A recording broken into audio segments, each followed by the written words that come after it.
पाहुण्यांसाठी किंवा घरच्यांसाठी चहासोबत खाण्यासाठी मस्त चविष्ट चीजी असे ब्रेडचे वडे कसे करायचे तेही अगदी झटकीपट होतात आणि चवीला भारी लागतात. कसे करायचे चला तर बघूया.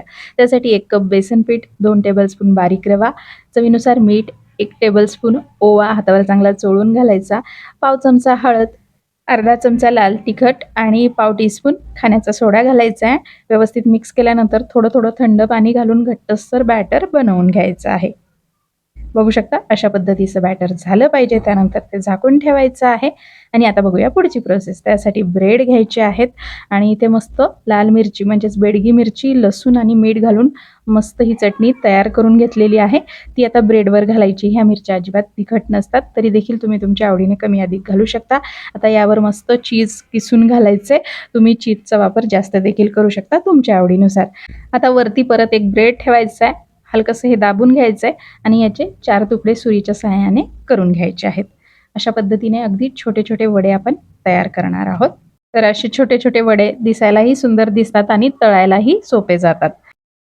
आता आपण जे ब्रेडचे स्लाइस तयार केलेले आहेत ना, त्याला तयार केलेलं मिश्रण व्यवस्थित सगळ्या बाजूने लावून घ्यायचं आहे. तर बेसन पिठाचं मिश्रण ना थोडंसं घट्टसर पाहिजे, तेव्हाच छान अशी कोटिंग येते आपल्या या वड्याला.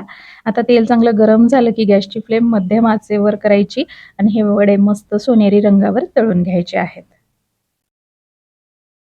फोक आणि चमच्याच्या सहाय्याने वड्याला तुम्ही मिश्रणही व्यवस्थित लावू शकता आणि तेलामध्ये पण व्यवस्थित सोडू शकता. जेणेकरून हातही खराब होत नाही आणि व्यवस्थित मिश्रण लागलं जातं. तर अशा पद्धतीने आपले हे चीजी ब्रेडचे वडे किंवा ब्रेड पकोडा इथे तयार झालेला आहे. मस्त रेसिपी आहे. अगदी लहानांपासून मोठ्यांना सगळ्यांना आवडते. चहासोबत खाण्यासाठी तर हे वडे अगदी झटकीपट तुम्ही 10 ते 15 मिनिटात बनवू शकता. तर कशी वाटली तुम्हाला आजची ही रेसिपी? आवडली असेल तर प्लीज व्हिडिओला लाईक करा आणि रेसिपी नक्की करून पहा. धन्यवाद.